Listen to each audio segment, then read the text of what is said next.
Welcome to week 10, the final week, culture, memory, and family. And I kind of wanted to end on the note of family because ultimately that's I guess ultimately food is about nutrition so that we can, continue to keep living. But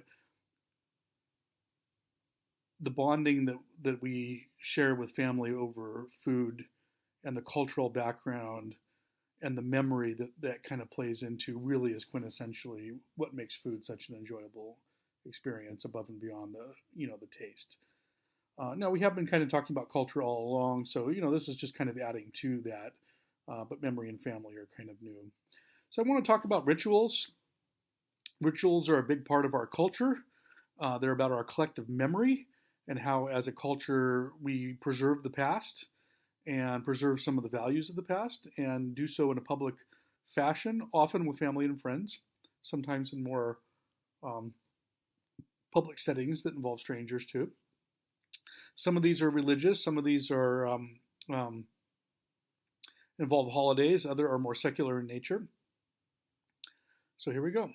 I think when it comes to religious rituals, certainly in the three Western religions, Judaism, Christianity, and Islam, we see some very key rituals. Passover with the Jewish faith, commemorating the trials in Egypt and the fact that,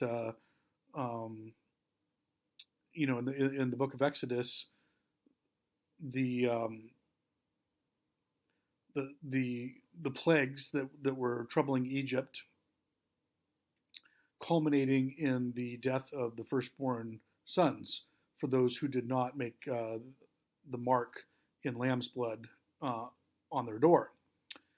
Passing over, the angel of death passing over and going on to the next house. And so, the Passover, you no doubt read about that in the article that I posted about Passover. That there's the salt and the salty water and the egg and the bitter herbs. It's kind of they're all symbolic of something that was facing this community during a very difficult time in their history, which was the Egyptian years.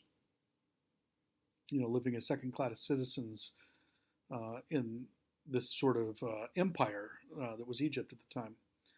So Passover is something that when we're talking about like 3,000 years later, and it's still practiced, which is astonishingly a long time. Is an astonishingly long time for a ritual to still be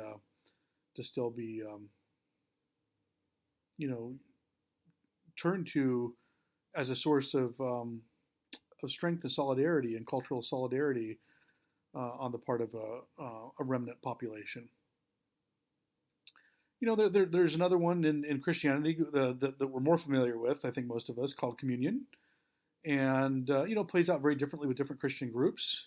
There are Christian groups that believe literally that, I think we talked about this when we were talking about, what constitutes cannibalism, right?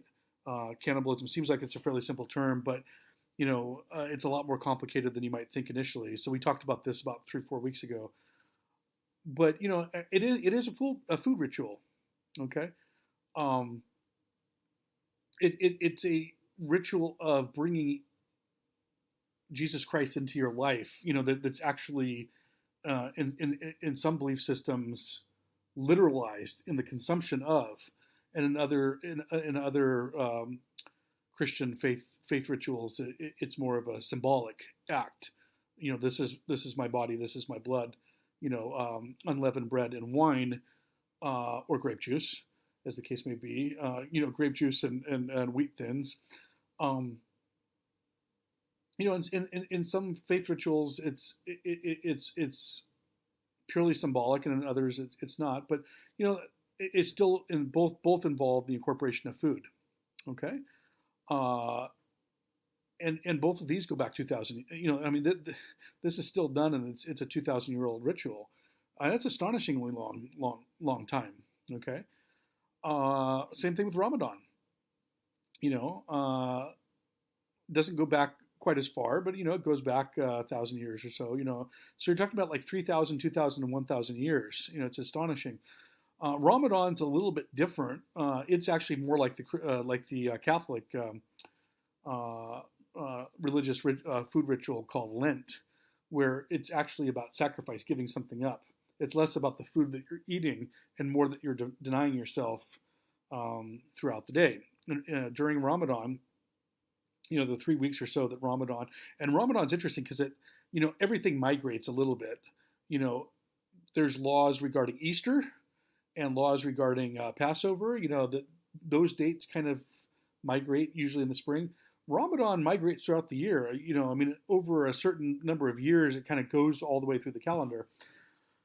But Ramadan is that during the daylight hours of Ramadan, you abstain from food or drink.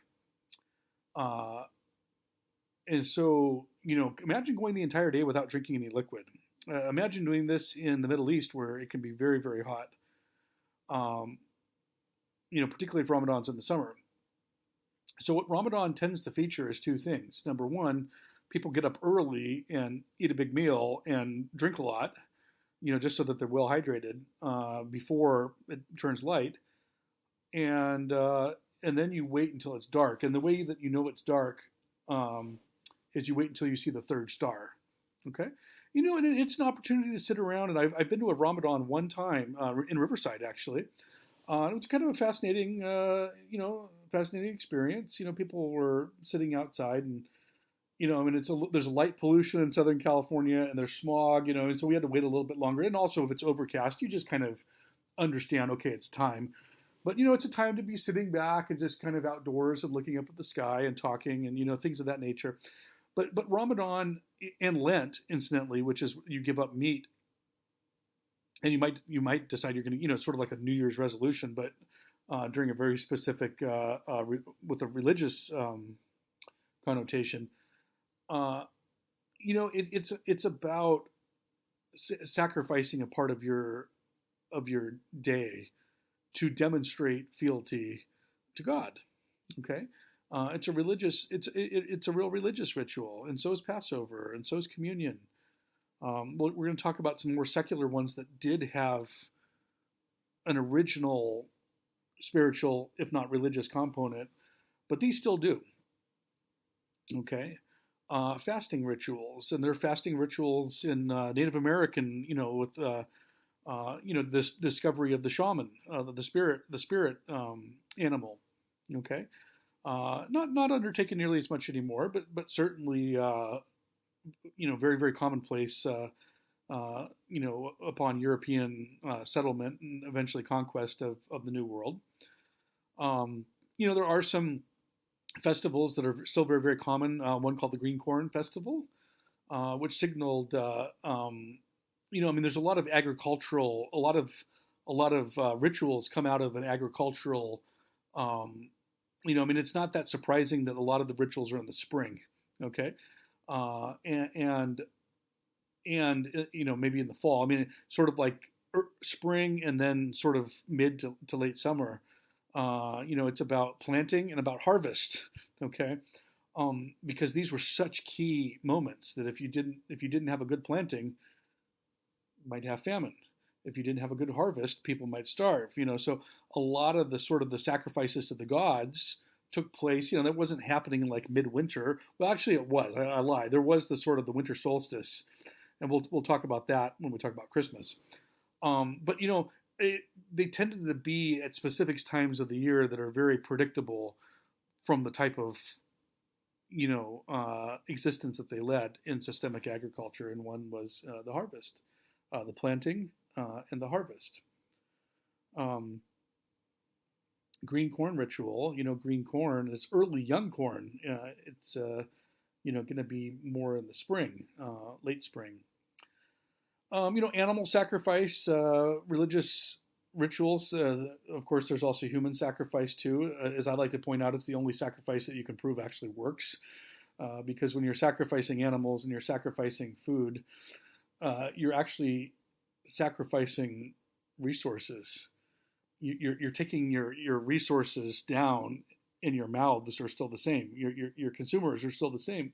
Whereas when you're sacrificing humans, you're at least eliminating consumers at the expense of resources. That's a pretty dark thought, really. But at different times, I mean, we still have sacrifice. That's what tithe is. It's sort of an outgrowth of, sort of from sacrificing humans to sacrificing animals to sacrificing, other foodstuffs to sacrificing money. We also see some marital food and funereal rites involving food. I'll just use some Western examples and some Eastern examples. Actually, I'll use one that kind of crosses both. But like, for instance, the eating of the cake, I'm not aware that has any religious implication. That's more a secular rite of marital, where you feed each other cake, and if you're really clever and funny, you can like smear the first lover spat after you're married. But one that does have its origins in Western and also in Indian culture is rice. Now, the interesting thing is it doesn't go back very far in Western culture, because rice wasn't, rice, didn't start arriving in, the Great Silk Road had to bring rice to, so you can't say that this goes back 2,000 years. But, at some point in the medieval period, late medieval period, early modern period, it became a thing to like fling rice at the married couple. And this was an outgrowth of a fertility, sort of an agricultural fertility practice that did have religious ritual implications originally. Okay. There are, certain West African practices of putting out meals for the recently dead. Same thing with in Egypt. If you were part of the upper class and you could afford to be mummified, they would prepare a meal and put the meal in these clay jars, so that when you resurrected in the afterlife, you'd be hungry, and you would have a meal waiting for you. Okay, so a lot of these are they religious? Are they cultural? Well, it kind of blurs the boundaries a little bit when it comes to the marital and funereal rites, but they were really part of the kind of the overall spiritual worldview of different groups. There's nothing more fundamentally life affirming than food, and therefore food has often been a part of the marital and or funereal rites. There's often meals associated. Now, it's about family bonding, it's about memory, it's about culture, maybe more than it is about religion, but it's also about the spiritual worldviews of these different groups. It's not just about what you can and should eat. Communion, it's wine and unleavened bread. Ramadan, dates, figs, and other often a lot of fruits. But there are bans. There are religious bans on what you can and cannot eat. In Buddhism, okay, a very, very old religion, but a religion that some Buddhist restaurants, including one of my favorites that hopefully is still open, called Happy Family in Rowland Heights. It's a vegetarian-only restaurant, so they don't have meat, but they also don't have onions or garlic. They don't have leeks, they don't have scallions, they don't have onions. There's like 3 or 4 different types of onions, and then there's garlic, because those were thought to excite the passions: anger, envy, jealousy, passion. These were foodstuffs that kind of encouraged the worst aspects of human desire and emotion, things of that nature. So they were banned. Hinduism, which is the second oldest of the main religions, in the world has a ban on beef. You're not supposed to eat beef. Cows are considered sacred. Um, Now, if a cow dies naturally, you're allowed to eat. There's a starvation sort of exemption, and so what you know, um, something that's not common, but you do read about is that if a family, if there's real starvation, um, that occasionally what will happen is they will put a triangular yoke on a calf, and so when a calf is trying to nurse, it's it's bugging the mother, who will then kick it to death, and so it died naturally and is consumed. But I'm in an interesting intersection here with the prescription on beef in Hinduism is that McDonald's, when they, and Burger King and other American food chains, when they wanted to get invested in um, the food, they wanted to get into the Indian market, they had to rethink the Big Mac, okay, which is made out of other types of meat. There's a lot more use of pork and chicken in Hinduism. And if you love Indian food, there's an interesting restaurant over in Loma Linda. I can't remember what it's called, but it's after you get off on Washington and Mount Vernon, and it's one of the first kind of strip malls on the right.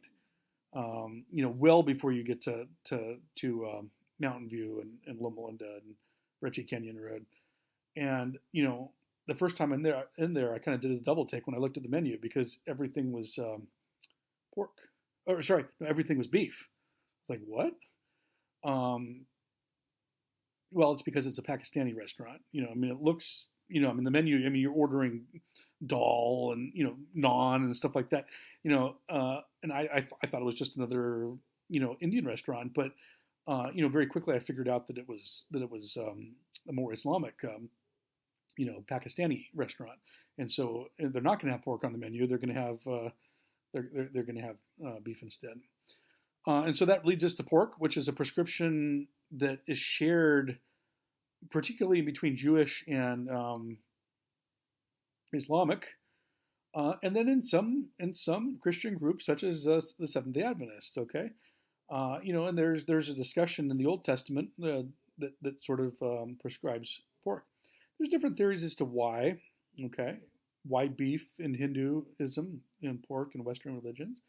One is that that E. coli or whatever, something impacting beef several thousand years ago was a big problem in South Asia, and so therefore, because they didn't want people getting sick, that's why you can't eat beef in Hinduism. And same thing in the Eastern Mediterranean, that perhaps at one point, 3,000 years ago, trichinosis was a big problem in this region, and so that's why pork is prescribed. Proscribed, which means you can't eat it. Prescribed means that like you have a pill prescribed to you from your pharmacy. Proscribed means that it's banned. Okay, kind of two words that are almost identical, but they kind of mean almost directly opposite things. I think there's a theory that works better, however, that makes more sense to me, because, Judaism, Christianity, and Islam grew up in three very different time periods, and it's hard to think that trichinosis would have been a problem in all three eras. But, it's kind of piggybacking off the Bible and the Old Testament, which, is the sort of is very much the Jewish part of the Bible, although Christians ascribe to it, and so do the Quran is number one, but the Bible is number two in Islam, and in fact, in Islam, a lot of Westerners and Christians don't realize this, but in Islam, yes, we know that Muhammad is the number one prophet, but Jesus Christ is considered a close second by Muslims. He's considered a holy prophet. And Moses is number three. Okay, Moses is considered the third most holy prophet. But certainly there was a, um, you know, cows are a herd animal that can be migratory, and if and pigs are not, you can't herd pigs around as easily. So some people, some anthropologists that study, sort of, they're almost as much archaeologists, but they just study culture more than they study pots, clay jars and stuff like that. Theorize that prescribing that prescribing banning, I should use the word banning the eating of pigs was more an attempt to encourage the culture to be more settled than to be more migratory. Okay, saying, hey, no, pigs are meant to be eaten. Cows are meant to be. Pigs are not meant to be eaten. Cows are meant. You just need to start eating cows. Don't drive them around and use them for milk. Pigs are the ones that are not good for you to eat. For religious reasons. That it was an attempt to. I think I'm getting some part of this theory wrong, but it was very much about the transition from more migratory, where you could move herds around to different grassy areas of the Fertile Crescent, to be more, you need to be farmers stuck in place. Okay, and that's kind of the theory of why pork might be one of these banned meats. Alcohol in some cultures, such as or some faith traditions, such as Islam, alcohol is forbidden, as it is in Seventh Day Adventism. So some Christian groups and denominations ban alcohol. Okay. There's some other, like caffeine and just to take Adventism, mustard, like vinegar, again, it was the whole exciting the passions thing, caffeine, but there's different hierarchies within, like, let's just take Adventism, for example. I mean, I think mustard's not as bad as pork, which is not as bad as alcohol. I mean, there's kind of like a gradation, but there are these religious bans that are still in place today. So then we come to Christmas, and Christmas is interesting because it's it's celebrated all over the world. China is not a Christian nation, yet they have the gift of apples on Christmas Eve. I remember when I was in Turkey, and actually, Saint Nick does come from Turkey, modern day Turkey, Asia Minor, they called it at the time.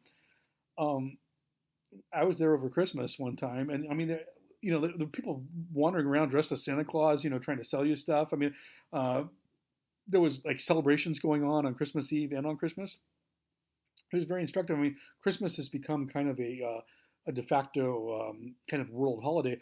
Well, number one, the reason why that was a lot of cultures, particularly those in the more northern climates, had what was called a Yule celebration, or it was called different things in other cultures as well. But it wasn't just there; it was also in the Middle East and other places, because it's either December 22nd or December 23rd is the shortest day of the year in the northern hemisphere. The days are getting shorter and shorter, and people, it goes back to a time when people were very paranoid that trend would continue beyond December 22nd or December 23rd. Well, we understand science now, and we understand that it's called the solstice, and it has to do with the our transition around the sun, okay, and the way that the Earth is tilted towards the sun. Well, they weren't sophisticated like that back then.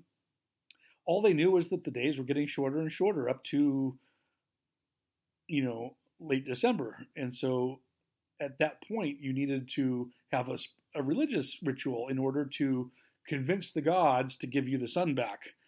Okay, convince the sun god to to turn his bounty upon you once again and smile down upon you, and the days would get longer and longer to the point where food might grow again, and so this is one reason why Christianity was so easily adapted for the birth of Christ being set in late December, because almost all cultures that in that part of the world, in Europe and the Near East, had these late December celebrations and holidays that already had kind of religious implications. And so, that's one reason why Christmas caught on so easily. It was such an easy sell. And so there's all these rituals around the world that I had you read about some of them. In the United States and Europe, fruitcake, sort of bulletproof fruit. Like if I ever go into battle, I can't buy a bulletproof vest. I'll either buy a bagel or a fruitcake and drink myself with fruit. I mean, it seems like fruitcakes are they last forever. And there's that guy I think I had you read about this fruitcake that's like 150 years old. Yeah, it's just got a little bit of mold, but you could still eat it and it would be fine. Eggnog is another one, with alcohol or without. Here's one in my family is chocolate oranges. I don't know if any of you have ever seen those at like Rite Aid, but we put chocolate oranges in each other's. I think it's now my responsibility. So I've been doing the chocolate orange thing for a while. It used to be my mom, so I kind of took over the family tradition of buying a chocolate orange. It's an orange. It's really chocolate, but it's made to look and smell and actually taste a little bit like an orange. And they're very, very good.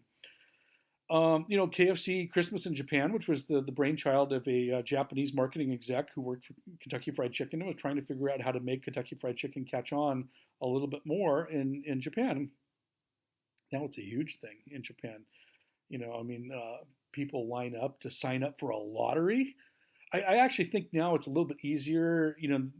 The thing is, you want supply and demand for, you want to control supply to nudge up demand if your product isn't really that good to begin with and has kind of like problematic health issues, such as McDonald's McRib sandwich, which Google McDonald's rib sandwich rubber mat, and you'll find out that some of the same chemicals they use to make rubber mats make McDonald's McRib sandwiches. And people know this, and they still, I think there's plenty of people that don't really like McRib sandwiches that as soon as they hear that they're back, they go grab one because it's almost like, oh, limited time only. Like if you don't get your McRib sandwich, you're gonna have to wait another year.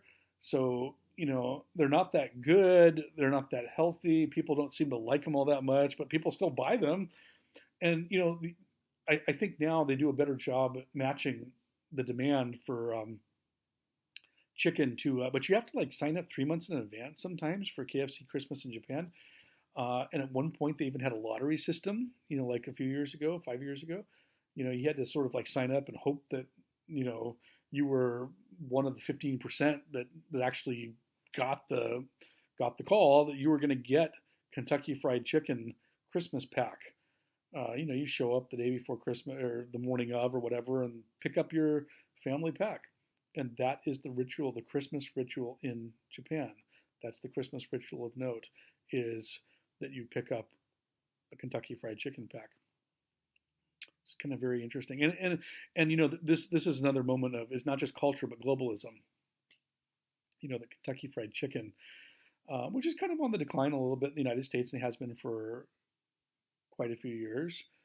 I remember when they rebranded themselves as KFC. And they used to be Kentucky Fried Chicken,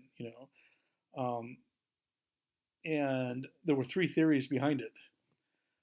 Number one, the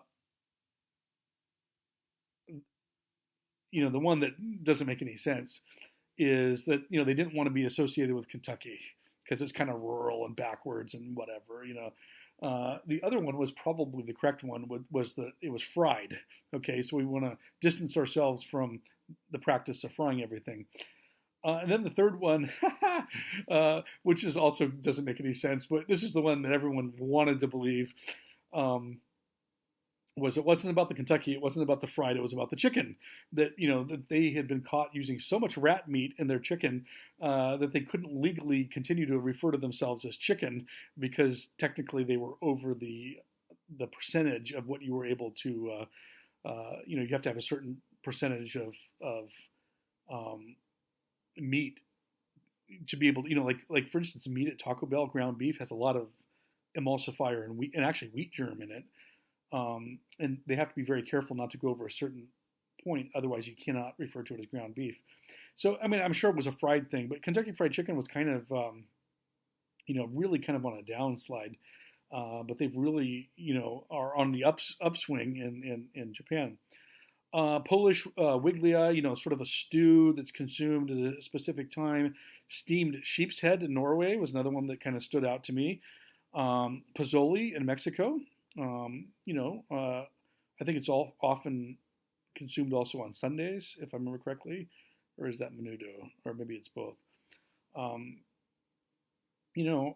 Different cultures have different dishes that are associated with different families have different dishes, as I'll mention on the as one of the last things I'll talk about today.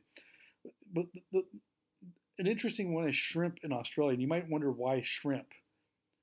Well, it's because in the southern hemisphere, that's the hottest and the warmest time of the year. That's their summer.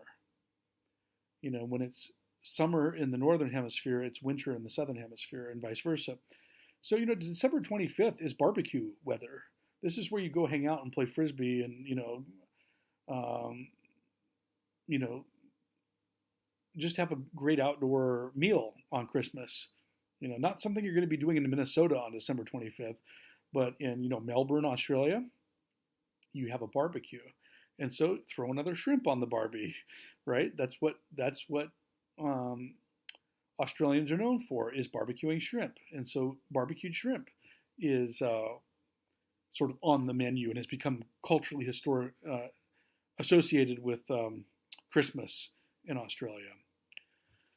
Is Christmas a religious ritual? Is it a secular ritual? The answer is yes. It's a little bit of both. But here are some secular rituals that, some of which did originally have, most of which, actually 3 that I'm going to mention had original historical associations and 3 did not. And even those with historical associations, a lot of the food associations that we make were post-religious association. One is Valentine's Day.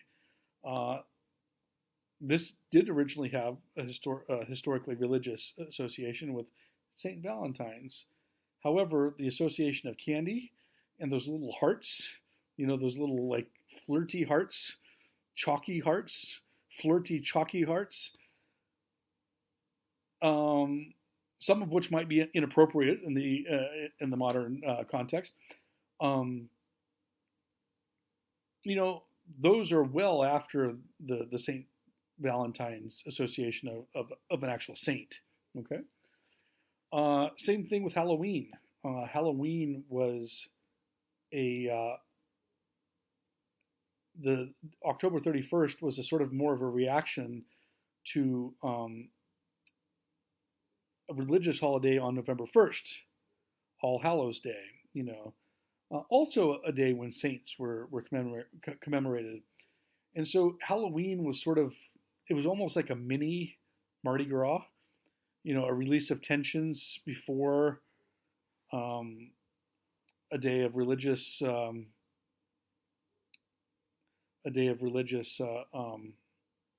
celebration. There's Mexico has a lot of interesting rituals that are linked to pre-Columbia. There's the Day of the Dead.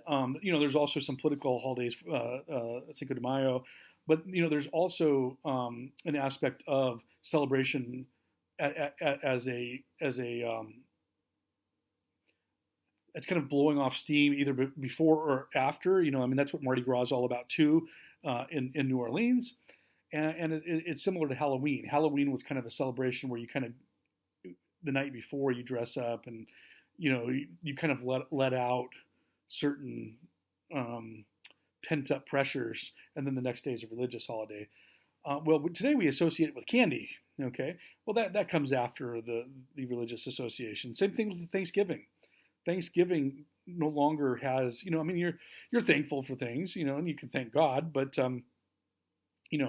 it's really a long ways away from its historical, going back into antiquity, where there was a fall end of harvest, heading into winter, picking the so-called winter crops, like winter squash, like pumpkins, things that kind of grow. Not everything grows on the same cycle. Some things grow early and you harvest them early, and then some things are more what we call winter crops, and you're probably going to be harvesting them in November. Okay, well, there you go. Thanksgiving. But by the time, so there was this kind of religious, spiritual association of this is our last harvest before we head into winter as an agricultural people, and we just want to make sure that we celebrate and give thanks for the year that's to come and pray to the gods that will come out of this winter next spring. Well, by the time that you get to the Pilgrims, I mean, they were religious about everything, very spiritual people. But, it had kind of lost that necessarily direct spiritual, like we need to pray to God so that spring comes around again. I mean, this is later in history. This is in the early modern period. Everyone realizes, hey, there's a cycle, and, we don't have to pray to God for spring. God has gifted us the cycle of the seasons. We don't have to worry about it. So they're still giving thanks to God, but it's more. It's starting to it's becoming more of a celebration of a human celebration than it is a supplication to the gods, and certainly that is the way it is today. We don't. Yes, I think Thanksgiving is often associated with prayers of thanks and whatnot. But it's kind of lost its religious associations to a large degree. And then I put it on 3 here that are more new and that really don't have any religious implications whatsoever. The 4th of July, is a political holiday,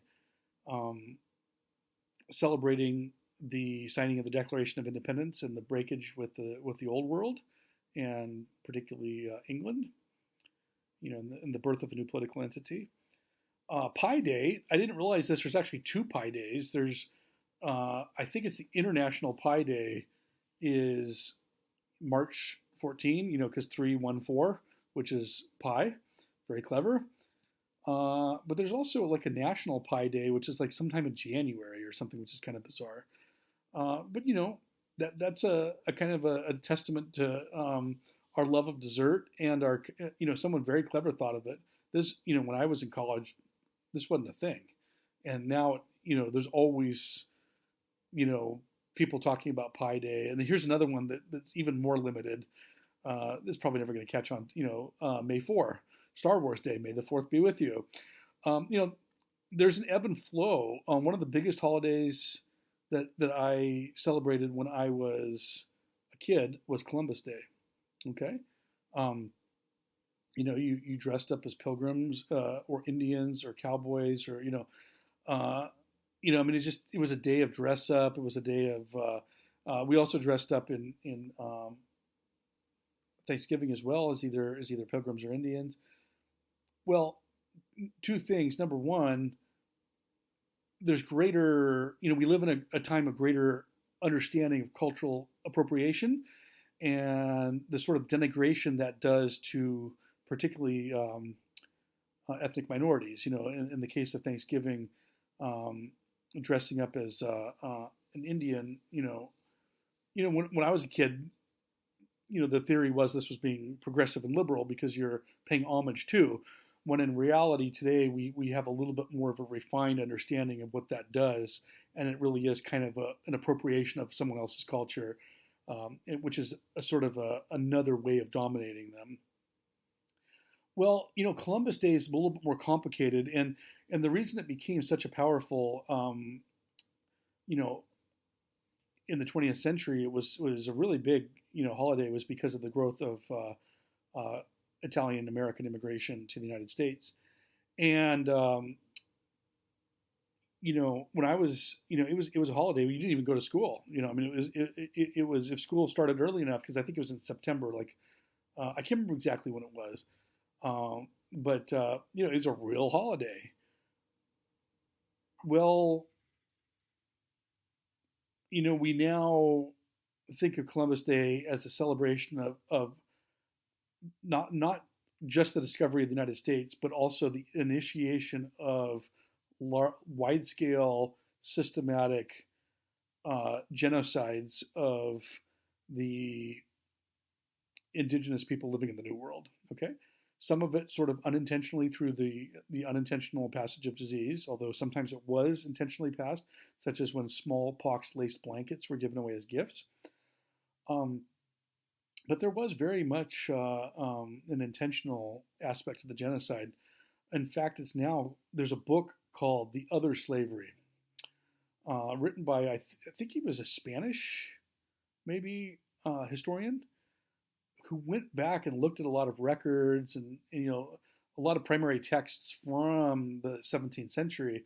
And, he's really focusing more on the Spanish colonial world. But he advanced the argument and has a lot of data to back it up that a lot of the deaths that, it's always been surprising why the deaths that went from Old World to New World were so much more virulent to the New World populations than going the other direction. And there's various reasons for it, but he advanced a very interesting thesis, which is now widely believed by not only historians but certain medical anthropologists as well, that the reason why is the Spanish, in their thirst for gold, really essentially enslaved a lot of indigenous Americans, and put them to work in particularly South American, but also North American mining and other resources that and they were working these people into the ground, and so it wasn't just that they were being subjected to smallpox and other new diseases; they were having their immune systems be compromised already by this overwork, essentially slavery, which then made them more vulnerable to the disease, and partially explains why the diseases were so much more virulent. Interesting book. I mean, I don't think there's any way of 100% proving this, but this guy, this individual, found a lot of sort of evidence in death rolls from these mines that the Spanish were working, that were having the indigenous people working, that really sort of advances this I don't know how I got there from Pi Day, but somehow I did. Very interesting theory at the very least. I put one final one up there: Super Bowl. Super Bowl has become a sort of almost a collective. It's probably even more collectively celebrated than Valentine's Day. Okay, because even single people go to Super Bowl parties.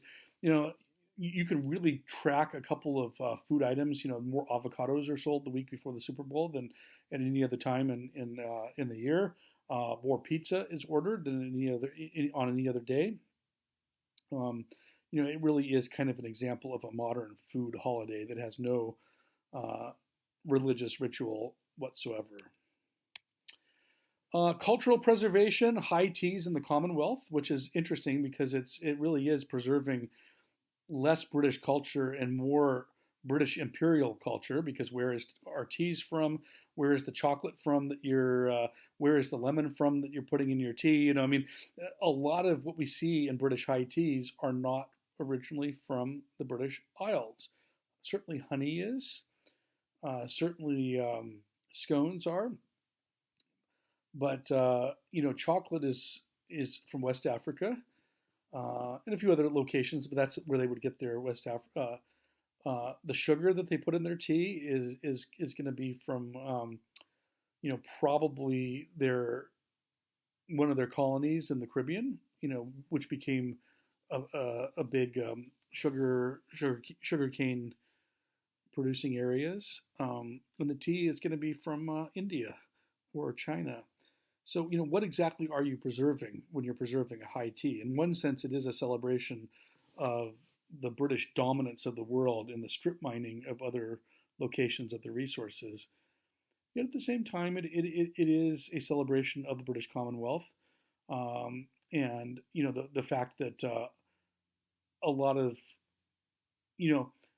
yes, it is about strip mining other peoples and places of the resources, but it does illustrate the way that culture becomes transformed. It's kind of high teas are kind of an interesting aspect about cultural transformation. Okay, and reflection of the global of a world of increased globalism, regardless of the way it played out. Turkish coffee and tea. I spent 8 days in Istanbul one time, and another 4 days another time, and it's just very interesting how strangers bond over tea, particularly, but also Turkish coffee. You'd go in, and if you buy something in the store, you can't, you don't just buy it, get your receipt, and leave. You sit down and share a cup of tea. There's always a thing of tea, because this is what you do with people. Okay, it's what you do with friends, but it's also what you do with strangers as well. It's a shared experience that goes back to hospitality rituals that are thousands of years old and are still playing out in this culture. And I found there was something very satisfying about it. Istanbul is a very hectic city. It reminds me of the hustle and bustle. The Americans live this kind of very fast-paced, rushing around thing, and Istanbul is very, very similar. Yet you stopped and took a few minutes to share tea.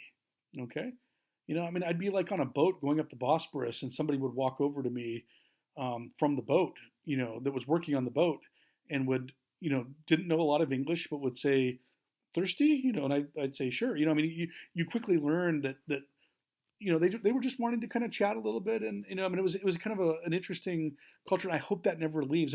That's the thing about westernizing the world, is that there's a lot of these hospitality.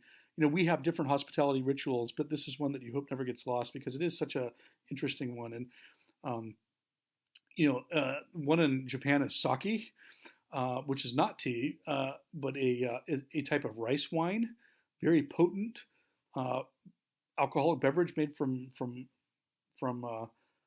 and I actually took part when I was in second grade. I took part in a sake ceremony that did not feature sake, which was interesting. But I can't remember why my second grade teacher had this china from Japan. I think she'd been a missionary in Japan or something. But we came over to her house, and she was illustrating different cultural things. It's amazing what you remember from, this was 40 years ago, and she brought out the sake cups that she had, and they were very interesting because they had this little opening. And what this was for was that you drink sake, and then in order to demonstrate that you're not drunk, that you can continue to drink sake, you have to be coordinated enough to blow on this thing and make a whistling sound. And if you can do that, it means that you're still coordinated enough that you can get a refill of sake if you so desire. If you can't manage to match up your lips to the aperture, or if you can't make the necessary coordinated motion, air flow in order to blow, you're too drunk for a refill. That was kind of interesting as well. So there it's more of a alcoholic tradition. In the Commonwealth, it's more of a tea tradition. Different beverages for different, and the tea in the Commonwealth is a little bit of a different blend than it is in Turkey. Turkish coffee is different than coffee in other parts. One I mentioned here is the use of hands in India, the Middle East, and Ethiopia. If you've ever been to an Ethiopian restaurant, it's a lot of fun. They have this type of bread that you break off, and then you use to sort of sop up, kind of gather and almost roll into a ball. And it's a type of soda bread. So when I say soda, not like Coca-Cola, but baking soda is used quite a bit. So there's a lot of bubbles in the. Just kind of a very interesting concept, and it's a lot of fun. Um, and in India and the Middle East and Pakistan and kind of that Eastern Mediterranean, you also eat with your hands, but you're very specific about what hand. I should say it's the use of hand because uh,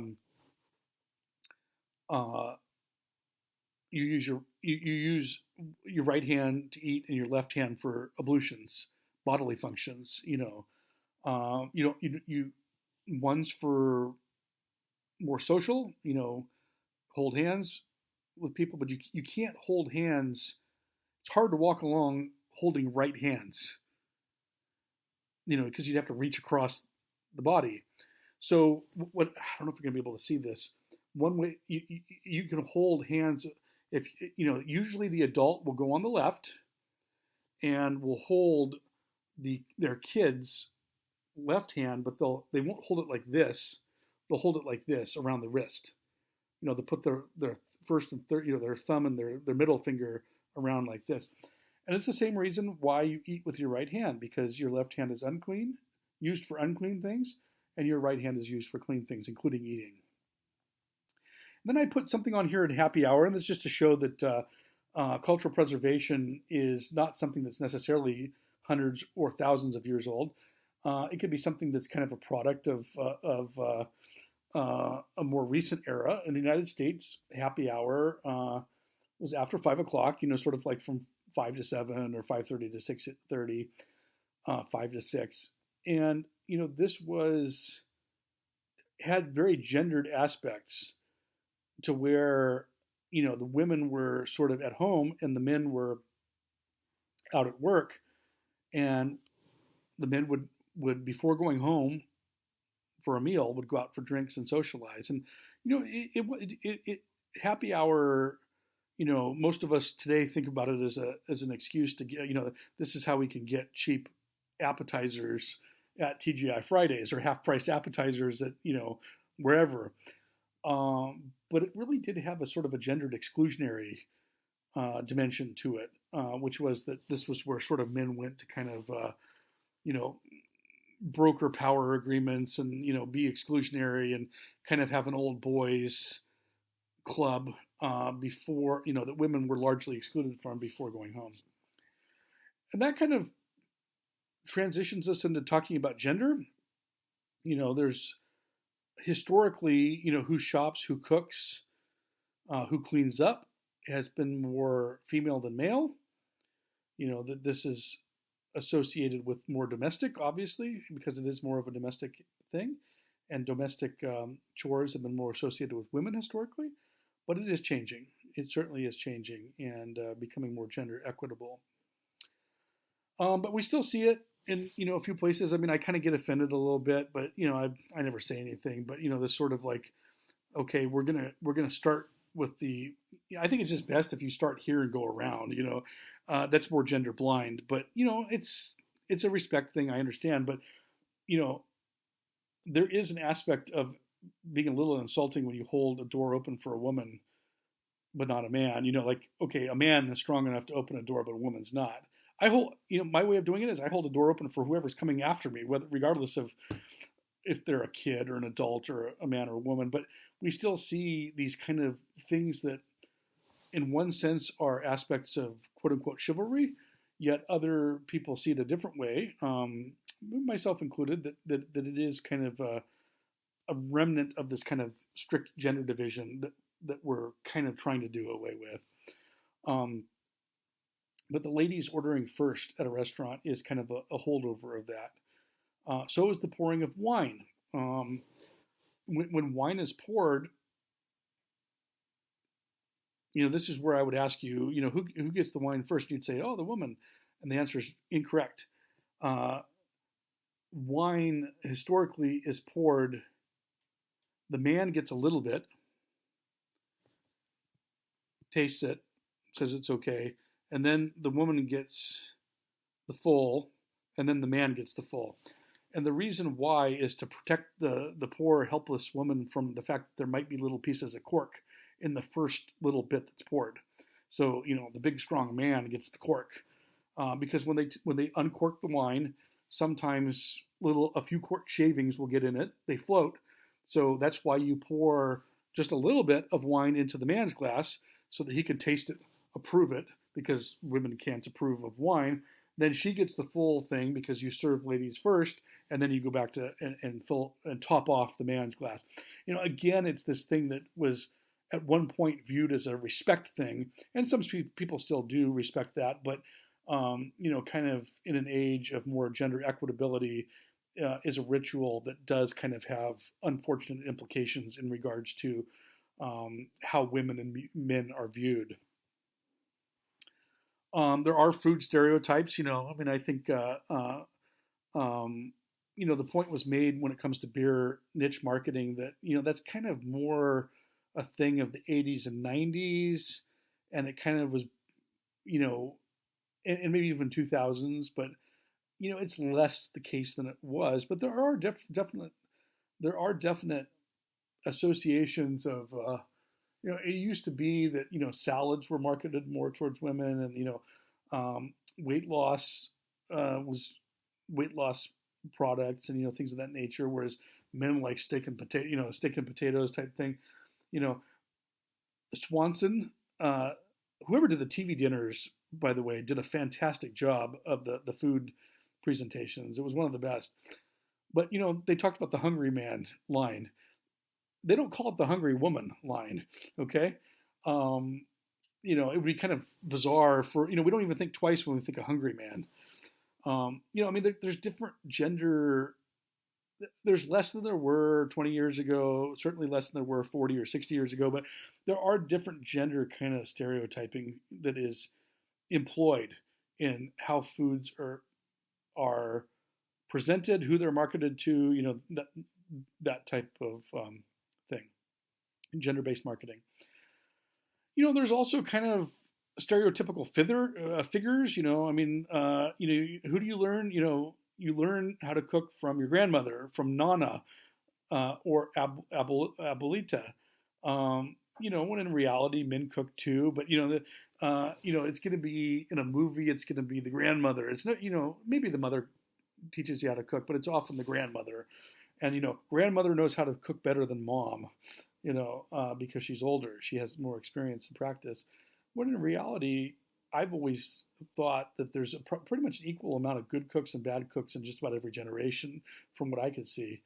Now, yeah, maybe our restaurant and going out to eat culture is churning out people like me that I'm good at some things, but I'm really not good at others.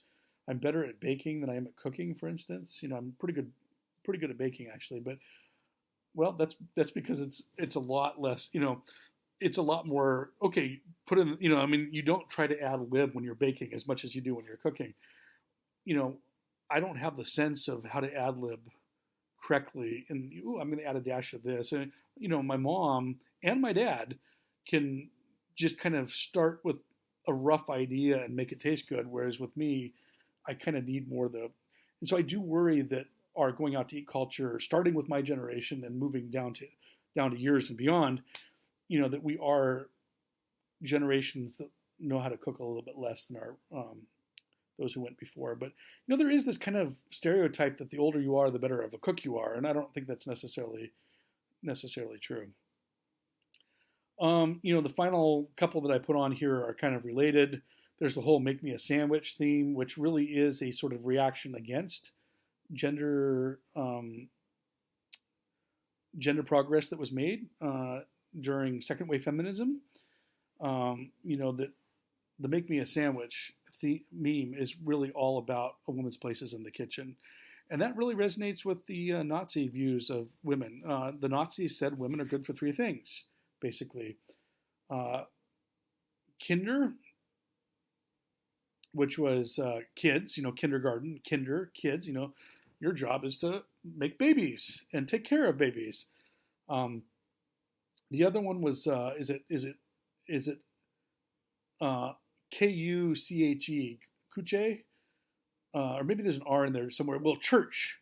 Your job is to raise the children in traditional family values, which may or may not be religious, because the Nazis were a little ambivalent about religion. But, basically ethics. You raise them with good German morals and perhaps Lutheran morals. So really kind of more about child raising. Again, more about child raising. And the third was, oh, no, Kuch means kitchen. So it's Kirch. Kinder Kirch, which is church, and Kuch, which is kitchen. Okay? Your job is to make food. Okay? Your job is to provide for the domestic space. It's very traditional, sort of like pre-1920s, women can vote in the United States,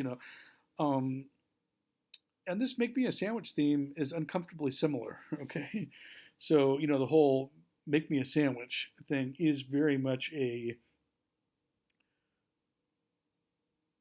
backlash from patriarchy attempting to make a joke, but in reality argue for the maintenance of sort of gendered hierarchies where the men are dominant and who work outside the home, and the women are primarily responsible for maintaining the home, one chore of which is to shop for the food, make the food, and clean up after the food. So, we still see, we're seeing in who shops and who cooks and who cleans up more gender equity, but we're not there yet. So the final two I want to talk about is final family bonding, and then I'll just kind of talk about a few family recipes. I think we all have family recipes of our own. Cooking, eating, and cleaning up after a meal together. I remember when I kind of went through my rebellious period, which was focused more on my mom than my dad, and I think one reason why is that at that point my mom was in the middle of transitioning over from, she was in her PhD program. She didn't have a full-time job yet, so she was around the house more, and I was just kind of, I think I was in 8th, 9th grade. I was kind of going through my rebellious period. My sister went through her rebellious period later because she was younger than me. We all do. And kind of what led my mom and myself back to bonding is that I broke my thumb. Okay, I broke my thumb playing hockey in the gym. Floor hockey or whatever you want to call it. Broke it pretty bad actually, and it was at a right hand angle, which was very disconcerting to see. It didn't. I fell and it hurt, but I didn't notice it because the adrenaline. So I'm running around, and the coach says to me, "How? Come here." He's like, "Show me your thumb." So I showed him, looks fine. He's like, "No, your other thumb." And I almost fainted. Did a right turn. It was, one of the most painful things in my life was when they gave me a shot right here, put it back in. After meals, I was told that one of the best things I could do was wash dishes manually. Okay, warm water. After I got the cast off, 8 weeks later or whatever. You could just look at my arms and you could see that there was just a tiny bit of atrophy. You could tell the difference between my left arm and my right. And so, my thing, it wasn't used to working. It wasn't used to, and the best thing you could do, the doctor said, is, give me some exercises, but after dinner, wash the dishes and then dry them, because, you want to be in warm, the warm water helped. The dexterity helped, drying and washing, kind of different activities. And so my mom and I, after the meal, would wash the dishes together and then dry them together, and just there's nothing else to do but talk. And that was kind of, after I was kind of a jerk for the entire 8th grade and part of the 9th grade, my broken thumb sort of gave us this time together, and kind of, we talked about different things, and kind of mended that relationship that I had kind of, sort of put in jeopardy by being a jerk. Cooking, eating, and cleaning up after meals together is an opportunity to talk. It's an opportunity to learn one generation to another, because you're often telling stories about the past, grandparents to grandkids, parents to kids. Kids are talking about what's happening in their lives. It's about shared values. It's about shared ideas, shared memories. It is a time in which even people like my mom and I, that, and that was a momentary thing. That was about my rebellious period. But there are times when people just don't get along very well, and this is the only time that they really can get along, is when they're cooking together. So it's a pretty important thing. You see family rituals of going out to eat after church, brunch on a Sunday for most Christians. For Seventh Day Adventist, it would be on Seventh Day Baptist and whatnot on Saturday. But this kind of like we're going to go out to eat once a week or once a month. We go out to eat. Christmas morning. There's just different rituals of eating, and not only what you eat, recipes, but when you eat it, and sometimes going out to eat. Like I'll tell you one that's bizarre, and this is my own personal ritual. It doesn't even have to be a family ritual, but you accrue these, and most of them are based on your family. But if there's one thing I despise, it's strawberry quick. It's just so sweet and cloying, and it's disgusting. But every time I see a new bird in the state of California, I go to the store and I buy a strawberry quick and I drink it. And the reason why is, this is like 15 years ago. I'd seen about 550 birds for the state of California. And I looked all day up near Santa Cruz for this bird called the crested caracara, which, by the way, is the Mexican eagle that was seen sitting on a cactus holding a snake, which is why the Aztecs built Tenochtitlan, what we today call Mexico City, where they did. One of you referenced that in your Nopales, your very good Nopales presentation. I just couldn't find it all day long, and there was like 30 people out looking around in this huge area. Nobody could find it. It was this horrible thing. I was getting late in the afternoon. I was gonna, I drove like 6.5 hours to get there. I was gonna have to turn around and drive 6.5 hours back, and I just drove out to this one area. No one was there, and I found it in a field. And so I managed to drive around all over the place and find all these people, and we all kind of congregated, and it was a kind of a fun thing. And, I was kind of the hero, for finding this bird. And, everyone was just having a great time. And I decided I was going to celebrate by going and getting a candy bar or something to drink. And I went to this tiny little store, and they essentially had nothing. All they had was this like strawberry quick thing. And so I bought it and I drank it. And, it's just as bad as I remembered. So the next time I found a new bird for the state of California that I'd never seen before, again, I kind of went into this 7-Eleven and I saw a strawberry quick and I remembered. And so I got it. And now every time I see a new bird in the state of California, I think I've done this about 50 times because I'm at $5.99. I'll get a strawberry quick and drink it, even though I hate strawberry quick. It's just kind of become this personal thing. We all have personal food things that are kind of either quasi-ritualistic, we do them much of the time, or are purely ritualistic. We all have ones that we do with our family. We all have ones that we do with our greater culture. We all have ones that we do with our religion, which goes across cultures into other, so Christian, American, how family, my own quirky strawberry quick thing that involves birds, all the way from a very, very big thing that, like there's a billion Christians, all the way down to just me. There's these kind of aspects of culture that mean so much to us. Yes, I could change I could, instead of doing strawberry quick, I could do something I actually like chocolate milk, or even better, like Reese's Pieces, peanut butter thing. But that's not the point. The point is it kind of almost fed into the superstitious aspect. And, I've been doing it for 15 years. Might as well keep doing it for the next 15,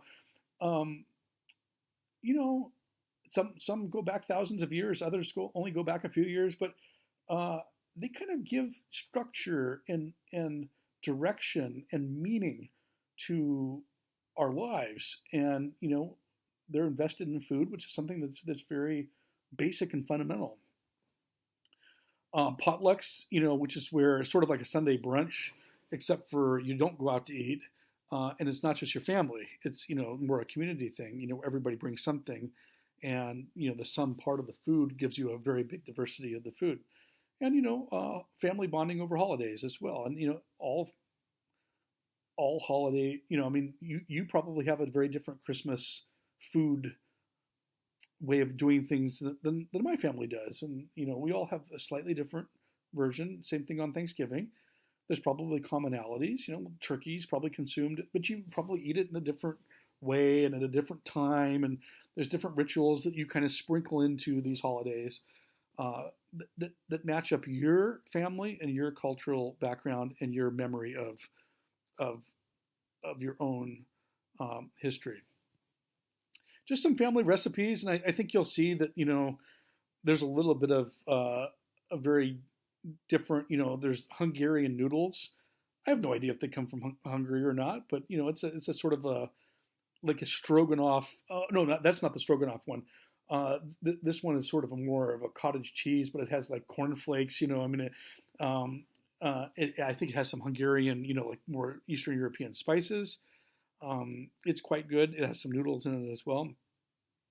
The Washington, smaller noodles. The Washington noodles that my family makes comes more from the Washington seasoning. Has nothing to do with Washington State or Washington D.C. or George Washington. It's a more stroganoff. That's also a kind of a more Eastern European thing, which is ironic because my family, essentially, to the best of our knowledge, has very little Eastern European cultural background. If you go into our deep past, it's kind of more Western Europe, British Isles, Germany, Switzerland. Kind of with some French too, kind of more Western European thing. But at some point, my family picked up these. I think one of these goes back to my grandparents. Another one goes back to a family friend from college. Butler sandwiches is more of the Butler family that still lives in the La Sierra area. And there's Grandma Butler sandwiches, and there's Butler sandwiches. One uses Bako bits that have been soaked in something. I can't remember what. For the sort of the bacon analog, and the other uses ground up like veggie links. But these are sandwiches that you take on. It's very, very simple. It's mayonnaise, it's cheese, it's olives, it's ground up. Some sort of fake meat product. Like veggie links, and then it's those diced green chilies. Mix that up together. Doesn't sound like much, but it's really good on like little small French bread rolls. Oof. Great for picnics. And then you put them in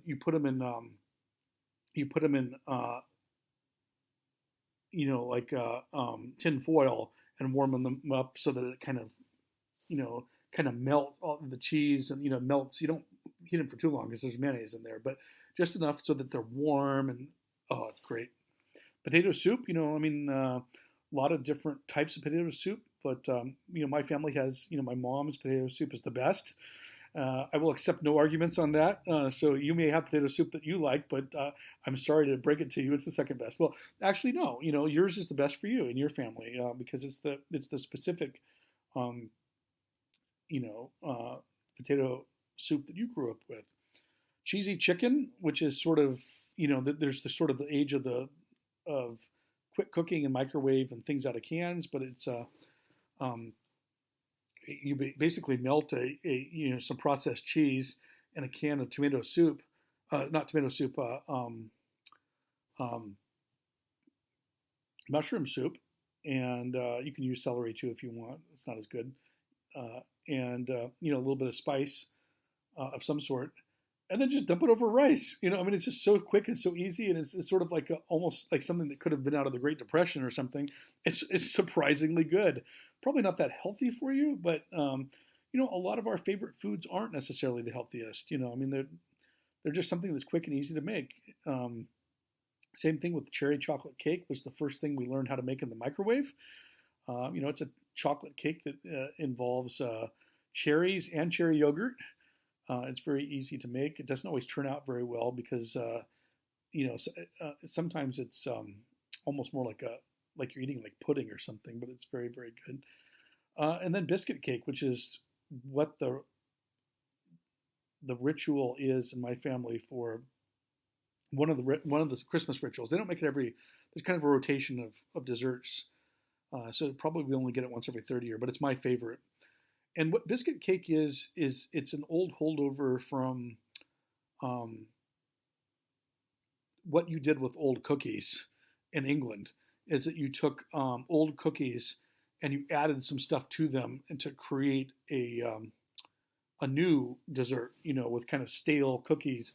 Well, when you kind of mix it up with cocoa and butter and sugar and a few other things and mix it all up together, and then sort of put it in the fridge so that it sets, it makes for a very crumbly, chocolatey dessert where you don't notice that the cookies are sort of like day old. And, obviously we don't use day old cookies like the British used to. A long time ago, we just buy cookies and put them in there. But, it was kind of there are, shepherd's pie would be another example of a shepherd's pie. You take potatoes and meat and put them together and maybe some peas and carrots. And then you kind of bake it with like a topping that's almost like a bread topping, so that you're cutting down through almost like a biscuit and getting meat and potatoes and vegetables all on the same. Well, shepherd's pie was an innovated staple that basically allowed you to take things that were on the edge of going bad and kind of throw them together and get something very edible out of it. Well, biscuit cake was kind of the same thing, but it turned into something for my family that is very, particularly I'm the one that family loves it the most because it's very dark chocolatey. You're using cocoa powder, and it's very buttery. And it's not the type of thing you want to eat on a regular basis because it's probably a lot of carbs and sugar carbs. But number one, it's one of my favorites, and number two, as a historian, and particularly as a historian that is very interested in food and culture and history, it has this kind of linkage to one of these British foods that is very much about needing to take old leftover ingredients. And usually when you read about this, it's not dessert. It's usually stews and casseroles, and that's how you kind of get rid of old ingredients that next day ingredients. But this one's a dessert, and that's fascinating to me. So I've always appreciated it for its historical and cultural. But in the end of the day, it's more for me. I love the taste of it, and it makes me think of when I was a kid and was sort of, this kind of was my favorite. And so that my mom was making it for everyone, but she was really especially making it for me. So that's why I kind of end on biscuit cake, because to me, it kind of, it's kind of a nexus of something fascinating about the history of food. With this kind of, it's a holdover meal that's a dessert, but it also means a lot to me personally as well. And so that's kind of culture, memory, and family. And incidentally, this will be the very last thing that I get to experience with you, because this is what we do. We will do during finals week when you meet with me to share your dishes. I'm going to get a little bit of an insight into your culture, into your kind of memory of the past, and what foodstuffs have kind of been a part of your memorialization of your background and your past, and also kind of family recipes and family food practices. I'm going to get an insight into that for you. So that's it for week 10, and I will see you next week in our Zoom meetings where I get to hear all about your dishes. I'm very much looking forward to it.